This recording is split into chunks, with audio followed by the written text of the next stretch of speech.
इतिहास। भारत का इतिहास उत्तर में हिमालय से लेकर दक्षिण में समुद्र तक फैला यह उपमहाद्वीप भारत के नाम से ज्ञात है, जिसे महाकाव्य तथा पुराणों में भारतवर्ष अर्थात भारत का देश तथा यहाँ के निवासियों को भारतीय अर्थात भारत की संतान कहा गया है। यूनानियों ने भारत को इंडिया तथा मध्यकालीन मुस्लिम इतिहासकारों ने हिंद अथवा हिंदुस्तान के नाम से संबोधित किया है। भारतीय इतिहास को अध्ययन की सुविधा के लिए 3 भागों में बांटा गया है: प्राचीन भारत, मध्यकालीन भारत एवं आधुनिक भारत। प्राचीन भारत। प्राचीन भारतीय इतिहास के स्रोत। प्राचीन भारतीय इतिहास के विषय में जानकारी मुख्यतः 4 स्रोतों से प्राप्त होती है: धर्मग्रंथ, ऐतिहासिक ग्रंथ, विदेशियों का विवरण, पुरातत्व संबंधी साक्ष्य। धर्मग्रंथ एवं ऐतिहासिक ग्रंथ से मिलने वाली महत्वपूर्ण जानकारी। भारत का सर्वप्राचीन धर्मग्रंथ वेद है, जिसके संकलनकर्ता महर्षि कृष्णदेवराय वेद व्यास को माना जाता है। वेद वासुदेव कुटुंबकम का उपदेश देता है। भारतीय परंपरा वेदों को नित्य तथा अपौरुषेय मानती है। वेद 4 है: ऋग्वेद, यजुर्वेद, सामवेद एवं अथर्ववेद। इन 4 वेदों को संहिता कहा जाता है। ऋग्वेद ऋचाओं के क्रमबद्ध ज्ञान के संग्रह को ऋग्वेद कहा जाता है। इनमें 10 मंडल, 1028 सूक्त, वाल्मीकि पाठ के 11 सूक्तों सहित एवं 1462 ऋचाएं हैं। इस वेद को ऋचाओं के पढ़ने वाले ऋषि को होत्री कहते हैं। इस वेद से आर्य के राजनीतिक प्रणाली एवं इतिहास के बारे में जानकारी मिलती है। विश्वामित्र द्वारा रचित ऋग्वेद के 3 मंडल में सूर्य देवता सावित्री को समर्पित प्रसिद्ध गायत्री मंत्र है। इसके 9वें मंडल में देवता सोम का उल्लेख है। इसके 8वें मंडल की हस्तलिखित ऋचाओं को खील कहा जाता है।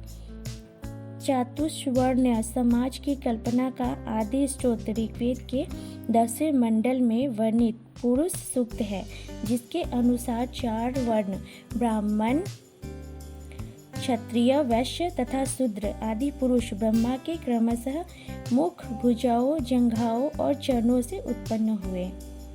नोट: धर्मसूत्र 4 प्रमुख जातियों की स्थितियों, व्यवसायों, दायित्वों, कर्तव्यों तथा विशेषाधिकारों में स्पष्ट विभेद करता है।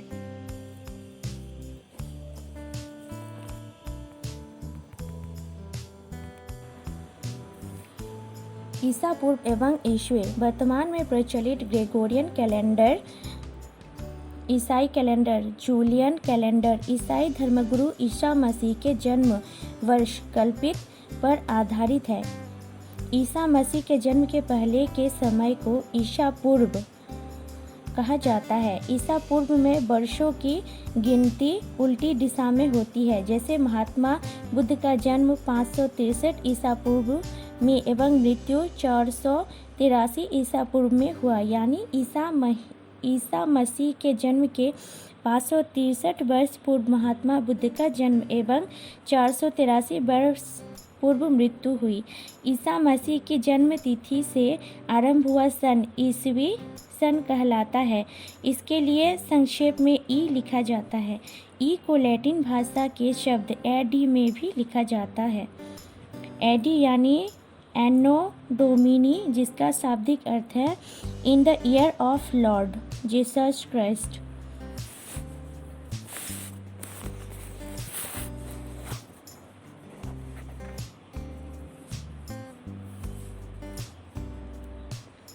वामनावतार के 3 पगों के आख्यान का प्राचीनतम स्रोत ऋग्वेद है। ऋग्वेद में इंद्र के लिए 250 तथा अग्नि के लिए 200 ऋचाओं की रचना की गई है। नोट: प्राचीन इतिहास के साधन के रूप में वैदिक साहित्य में ऋग्वेद के बाद शतपथ ब्राह्मण का स्थान है। यजुर्वेद शस्वर पाठ के लिए मंत्रों तथा बलि के समय अनुपालन के लिए नियमों का संकलन यजुर्वेद कहलाता है। इसके पाठकर्ता को अध्वर्यु कहते हैं। यजुर्वेद में यज्ञों के नियमों एवं विधि विधानों का संकलन मिलता है। यह एक ऐसा वेद है जो गद्य एवं पद्य दोनों में है। सामवेद। साम का शाब्दिक अर्थ है गान। इस वेद में मुख्यतः यज्ञों के अवसर पर गाए जाने वाले ऋचाओं मंत्रों का संकलन है। इसके पाठकर्ता को उद्रात्री कहते हैं। इसे भारतीय संगीत का जनक कहा जाता है। नोट: यजुर्वेद तथा सामवेद में किसी भी विशिष्ट ऐतिहासिक घटना का वर्णन नहीं मिलता है।